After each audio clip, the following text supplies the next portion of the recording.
혈압이 높습니다. 이제부터 혈압약을 드셔야겠습니다. 이렇게 말씀을 드리면 많은 환자분들이 이렇게 대답을 하십니다. 혈압약 한 번 먹기 시작하면 평생 먹어야 한다면서요. 자, 그러면 혈압약을 계속 안 먹고 지내면 어떤 일이 생기는지 한번 살펴보도록 하죠. 혈압이란 동맥 내의 압력을 말합니다. 보시는 그림은 우리 몸의 큰 동맥들을 그린 것인데요.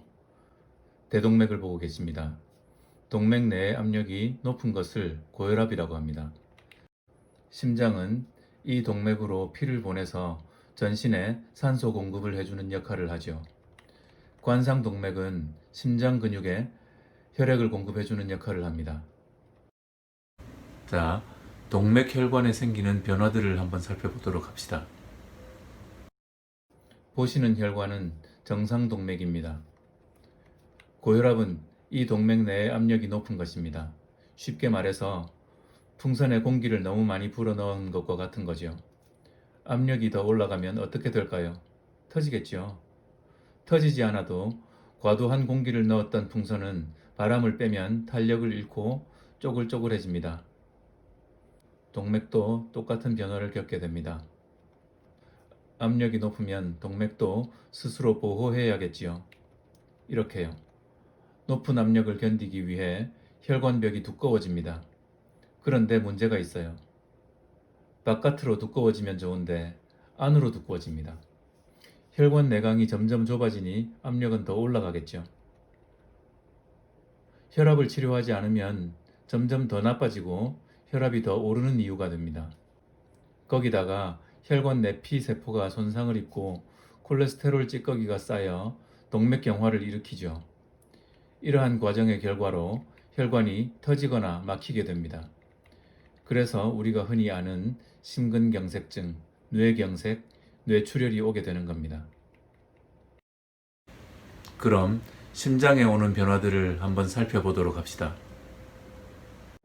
동맥의 압력이 높으니 심장은 그 압력을 이기고 전신에 피를 보내야 합니다. 더 힘이 들겠죠. 그러니 힘이 더 세지기 위해 이렇게 심장 근육이 두꺼워집니다. 우리 몸의 팔다리 등의 뼈에 붙어 있는 근육을 골격근이라고 하죠.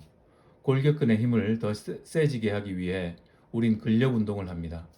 그러면 근육이 더 커지고 힘도 세집니다.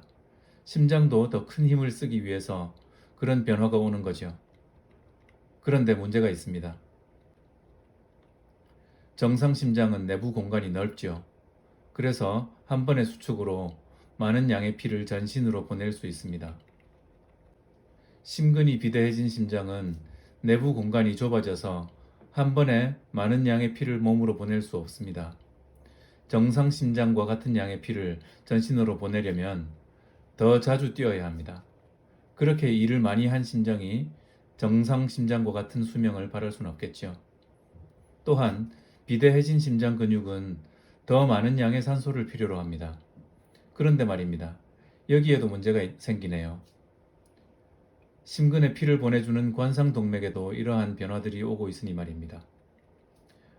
더 많은 산소, 즉 혈액을 필요로 하는데 관상동맥이 좁아져서 피를 제대로 보낼 수 없으니 말입니다.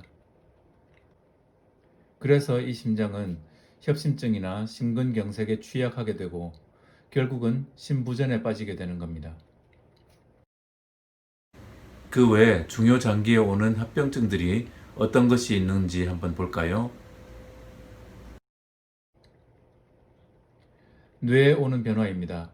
약해진 동맥은 쉽게 터져서 뇌출혈을 일으킵니다. 또한 꽈리 같은 동맥류가 생겨서 언제 터질지 모르는 시한폭탄이 될지도 모릅니다. 동맥경화를 일으킨 혈관이 막혀 뇌경색이 되어 반신불수가 되거나 장애 후유증을 남길 수도 있습니다. 눈에는 망막혈관에 이상이 생겨 고혈압성 망막증이라는 병이 옵니다. 시력에 장애를 일으킬 수 있고 심한 경우는 실명할 수도 있습니다. 신장에도 변화가 옵니다. 신장은 혈관으로 이루어진 사구체라고 하는 것으로 이루어져 있는데 이 사구체에 이상이 생겨 신장 기능이 나빠질 수 있습니다. 또한 신장으로 혈액을 공급하는 신동맥에 동맥경화가 오면 신기능이 나빠질 뿐 아니라 혈압을 더 높이는 물질이 분비되어 악순환이 옵니다. 여기 보여드린 예뿐만이 아니라 우리 몸 혈관 어디에나 문제가 될 수 있어서 주의를 요하죠. 지금까지 고혈압으로 인해 생기고 진행되는 몸의 변화와 합병증에 대해 간략히 알아봤습니다. 문제는 치료를 않고 버티면 더 나빠지게 된다는 겁니다. 많은 환자분들이 운동으로 해볼게요. 식이요법으로 해볼게요. 라고 대답하십니다. 운동은 혈압이 높은 상태에서 하면 더 해로울 수 있습니다. 식이요법, 물론 해야 합니다.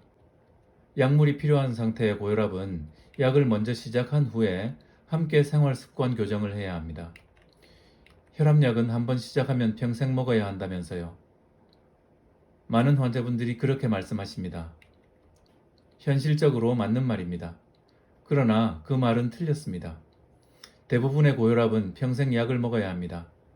그러나 그것은 시작했기 때문이 아니고 혈압이라는 병이 그러하기 때문이죠. 그리고 반드시 평생 먹어야 하는 것은 아닙니다. 혈압약을 먹으면서 생활 습관 교정이 잘 이루어지고 혈압약을 안 먹어도 될 정도로 혈압이 떨어지면 혈압약을 끊는 경우도 있습니다. 그러니 약물 치료가 필요한 만큼의 고혈압을 가지신 분은 치료를 시작하는데 망설일 필요가 없습니다. 지금까지 고혈압이 있는데도 불구하고 혈압약을 안 먹고 지냈을 경우에 동맥과 심장 그리고 중요 장기들에 오는 변화와 합병증들이 어떤 것이 있는지 살펴보았습니다. 혈압이 높아서 오는 이러한 합병증들을 예방하기 위해서 혈압약을 잘 복용해야 되겠다고 생각이 드시죠? 이제부터 고혈압이 있으신 분들은 망설이지 마시고 혈압약을 꼬박꼬박 잘 챙겨 드시는 것이 좋겠습니다. 감사합니다.